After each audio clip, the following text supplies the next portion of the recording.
Olá, eu sou a irmã Martina, aqui da Abadia Beneditina de Santa Walburga, na Alemanha, e esse é o segundo encontro da nossa série Liberdade e Fé, sobre valores da vida consagrada, que a gente pode também viver na nossa vida no mundo. O tema que eu escolhi para hoje é algo extremamente mal entendido e, no entanto, essencial para a nossa vida espiritual. Nossa, de cristãos e também de judeus e muçulmanos, que cremos num mesmo Deus, num Deus que não é uma coisa, uma ideia, uma energia, mas sim uma pessoa. Ora, se Deus é uma pessoa, é possível que a gente se encontre com Ele, é possível que a gente tenha com Deus uma relação pessoal. Deus, Ele mesmo, busca essa relação constantemente. Ele não só nos criou, como nos acompanha com a sua graça, com o seu amor, e se encarnou por nós, nos ensinou, curou e chegou a morrer por nós, a derramar o seu sangue por nós, como um convite a esse encontro. Deus, no entanto, nos faz livres e nós podemos a vida inteira ter a ingratidão de rejeitar esse encontro. Ter o orgulho de pensar que a gente pode viver sem Deus, Ele respeita a nossa liberdade. Portanto, é necessário do nosso lado, da nossa parte, que a gente busque a Deus. E esse é o nosso tema de hoje, um tema que os primeiros monges lá no Egito, na Palestina dos séculos III e IV, designavam com a expressão latina fuga mundi. A tradução para o português é obviamente fácil, fuga do mundo, mas há aqui um conceito teológico muito mais profundo e abrangente por trás dessa expressão. Que fuga é essa? Que mundo é esse que os monges deixavam? E por quê? Para quê? Que sentido faz isso? Talvez nos ajude a entender essa expressão, esse conceito, a pensar em duas pessoas que se amam com um amor verdadeiro, com um amor profundo. Pode ser um casal, pode ser uma mãe e o seu filho, pode ser, enfim, um grupo de amigos, por exemplo. Essas pessoas que se amam buscam encontrar-se, buscam estar frequentemente umas com as outras. E para que esse encontro seja possível, é necessário que elas tenham uma certa tranquilidade, um certo sossego. A gente não consegue se encontrar com uma pessoa amada no meio da turbulência e do barulho. É preciso também que elas tenham tempo. Essas coisas a gente não apressa, a gente não força, a gente não consegue contabilizar. E por último, é preciso também uma certa privacidade, uma certa intimidade. As pessoas que se amam precisam estar sozinhas umas com as outras. Essa mesma situação a gente pode aplicar à vida espiritual, à vida religiosa. Também para que a gente se encontre com Deus é preciso sossego, é preciso tempo e é preciso intimidade ou solidão. São Bento dizia que é por isso, para buscar a Deus, que os monges justamente se retiram do mundo e passam a viver então uma vida mais solitária. São Bento enfatiza que essa é a única razão para se entrar no mosteiro, essa busca de Deus. Todas as outras razões, por melhores que elas sejam, não são suficientes. A gente poderia aqui fazer uma série de críticas, e as pessoas fazem muitas vezes com muita razão. Será que é preciso então a gente entrar no mosteiro para buscar a Deus? A gente não pode encontrar a Deus fora do mosteiro?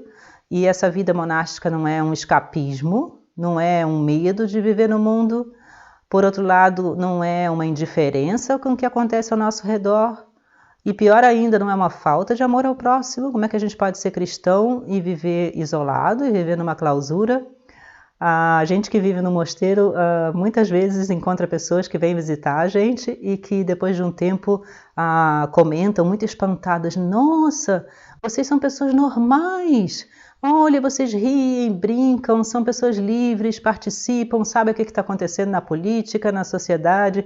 E a gente ri muito com essas pessoas. E, no entanto, é preciso naturalmente uma série de medidas para que justamente essa vida monástica permaneça saudável, permaneça uma vida justamente que não é uma vida de solidão e de escapismo. Geralmente quando uma candidata chega aqui e diz que está pensando em entrar no mosteiro, e geralmente essa pessoa está cheia de entusiasmo, né, pelas coisas religiosas, a primeira coisa que a gente diz é: volta para o mundo, volta para a sua vida, volta para o seu trabalho, para os seus estudos, para o seu namorado, para a sua família, e deixa o tempo passar. Se isso realmente é um chamado de Deus e não outras coisas, outros motivos, isso permanece no seu coração. e com o tempo você vai então discernindo isso. Eu particularmente precisei de 15 anos para entrar no mosteiro. Desde a primeira vez que eu vim aqui até a minha entrada, foram 15 anos de uma vida muito bem vivida, ativa, cheia das coisas mais normais do mundo. Cada um tem o seu tempo, cada um tem a sua vocação. Deus chama a cada um do seu modo. O Papa Bento dizia sempre que existem tantos caminhos para se chegar a Deus quanto existem pessoas. E, por outro lado, é claro que a vida no mosteiro não é a única vida que faz a gente se encontrar a Deus. E mesmo dentro do mosteiro, o Papa Francisco insiste sempre, se a gente não tomar cuidado, a gente pode continuar vivendo o mundanismo. Aqui também pode haver ciúme, inveja, busca de riqueza, de poder, essas coisas todas. A vida monástica é apenas uma vocação, um caminho, um tipo de caminho que Deus, pela sua própria vontade, dá para a gente ou chama a gente. Mesmo, no entanto, em todos os outros caminhos, em todas as outras vocações, é necessário também essa fuga mundi. É necessário que a gente encontre tempo, sossego, tranquilidade e uma certa solidão para que a gente realmente se encontre com Deus, para que a gente realmente busque a Deus. A fuga, portanto, nessa expressão latina antiga, quer dizer um deixar de lado voluntariamente e livremente. Imundo significa aqui aquilo que é meramente humano, aquilo que não é visto com os olhos de Deus, por melhor que seja. É como a passagem do Evangelho na qual Jesus diz a São Pedro: os seus pensamentos são pensamentos meramente de homem, os meus pensamentos são pensamentos de Deus. É preciso que a gente, de alguma forma, sobrepasse, ultrapasse esses pensamentos meramente humanos para que a gente, então, possa realmente se abrir a esse encontro com Deus. Por outro lado, é curioso a gente perceber que quando a gente defende muito essa mentalidade muito humana e muito do mundo, a gente percebe que existe dentro da gente um medo muito grande de se enfrentar, de encarar a vida. Há muitas vezes muito mais no mundo um escapismo do que dentro do mosteiro. Hoje em dia a gente tem praticamente pavor de até falar sobre coisas como doença, sofrimento, morte. São temas dos quais a gente procura geralmente escapar. Essas coisas dão medo a gente, apavoram a gente, e a gente às vezes vive a vida inteira meio fugindo, meio escapando, meio se distraindo para não ter que pensar nessas coisas. E isso é, na verdade, um escapismo.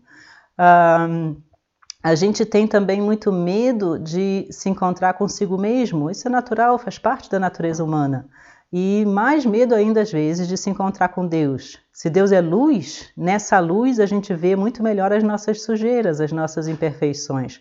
Enquanto está tudo escuro, a gente não vê essas coisas, mas quando a gente se encontra com a luz, a gente se dá conta, então, de quantas coisas a gente poderia mudar na vida, de quantas coisas a gente poderia ter feito melhor e a gente poderia fazer melhor. E isso, é claro, dá na gente um certo medo. No entanto, se a gente não toma esse passo, não tem essa coragem de tomar tempo, tranquilidade e ter uma certa solidão para se encontrar conosco mesmo, a gente passa a vida inteira numa espécie de vida reduzida, vamos dizer assim. A gente nunca amadurece, nunca é realmente uma personalidade madura. Há muita gente também que, com coragem, com honestidade, enfrenta a sua vida, os problemas, as dificuldades, as perplexidades da vida, mas sem Deus. São gente honesta, são gente boa, são gente íntegra, que realmente tem a coragem de dar esse passo.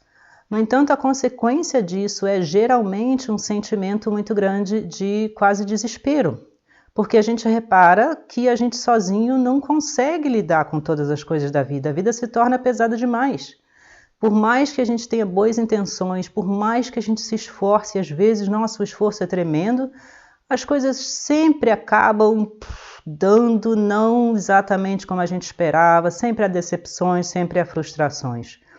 O Papa João Paulo II dizia, portanto, com relação a isso, que só em Deus a gente consegue realmente não só suportar a vida, mas entender a vida. A expressão dele é: o homem só entende, só conhece a si mesmo em Deus. É Deus que revela o homem ao homem. Quando a gente então se encontra a si mesmo em Deus, a gente consegue, nessa luz de Deus, ver a realidade muito mais profunda da vida, do mundo, de nós mesmos, da nossa vocação, do nosso caminho e dos outros.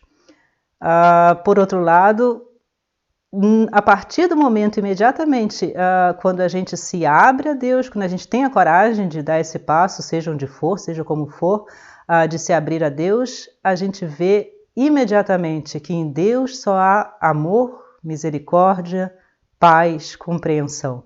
É a parábola do filho pródigo. O filho pródigo tem ele mesmo que tomar a decisão de se levantar lá de onde ele estava, no meio dos porcos, com a sua fome, e de voltar para casa. Isso é algo que ele tem que fazer na sua liberdade. Mas quando o pai vê ele chegando no caminho, o pai não põe o dedo em riste e chama a atenção do filho e pede conta de todo o que ele gastou do seu dinheiro e faz um sermão, então, para dizer ao filho tudo o que ele fez de errado. O que o pai faz? Abre os braços e vai ao encontro do filho. Isso é uma das coisas mais bonitas dos evangelhos, obviamente.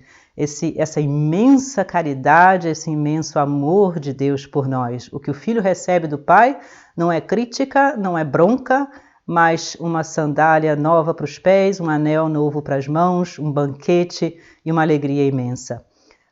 É só quando a gente faz essa experiência de se encontrar com Deus que a gente se livra do medo, que a gente se livra da indiferença, que a gente se livra, inclusive, da alienação, que é uma coisa que a gente pode viver muito facilmente no meio desse mundo de hoje, cheio de distrações e de barulho. Muitas vezes a nossa vida é um constante buscar distrações e coisas que ocupem o nosso tempo para que a gente justamente consiga evitar de pensar no que é a nossa vida, enfim, nos sofrimentos dos outros, nas pessoas que a gente encontra pela rua. Quantas e quantas vezes a nossa vida é justamente isso. E para esse encontro com Deus, a gente não precisa, como muita gente pensa, de métodos de concentração, que às vezes fazem só a gente rodar em torno de si mesmo.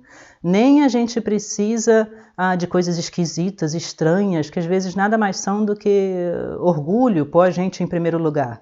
A gente precisa só do que o filho pródigo precisou, levantar e correr, ou se ele foi andando devagar, a gente não sabe, cada um tem o seu jeito, na direção do Pai. É preciso só amor. Mais nada, amor verdadeiro, sincero, não sentimentalismo, mas amor, caridade, amor de Deus e amor do próximo e bom amor de nós mesmos. Isso é justamente o que nós cristãos chamamos de oração, esse encontro de amor com Deus. Os grandes místicos, que eram pessoas que tinham essa intimidade com Deus e que eram pessoas de extremo bom senso, extremo realismo, sempre diziam que é no amor, só no amor, que a gente entende finalmente o mistério da vida, do mundo, da nossa própria personalidade e dos outros. Fora do amor a gente analisa e analisa e analisa, mas nunca entende. O amor é que abre a chave do nosso entendimento da vida e dos outros. E o amor nada mais é do que Deus, Ele mesmo. Deus é o amor. Nós estamos agora no ano de São José. O Papa Francisco proclamou esse ano santo a partir de dezembro, com um documento tão bonito, tão magnífico sobre São José, vale a pena ler. E vamos pensar em São José. São José talvez seja um dos melhores exemplos para a gente dessa fuga mundi.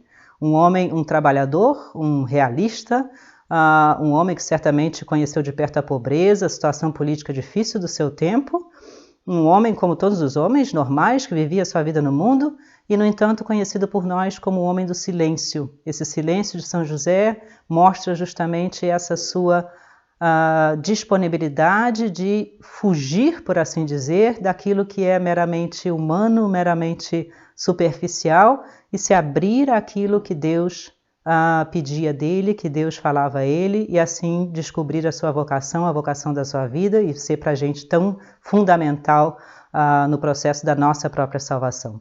Vamos pedir a intercessão de São José, Que Ele nos ajude a, seja onde for, ou no mosteiro, ou na vida mais ativa no meio do mundo, que a gente saiba ter pelo menos momentos dessa boa fuga mundi, de deixar de lado o que é superficial, o que nos afasta de Deus, o que apenas nos distrai, para ter a coragem de encarar, de olhar de frente em Deus, com Deus, a realidade da nossa vida, a realidade do mundo, a realidade dos outros e viver assim muito mais plenamente como pessoas maduras, como pessoas que realmente vão até o fundo das suas vocações. Deus nos abençoe a todos, muito obrigado pelo encontro e até o nosso próximo encontro. Um abraço grande.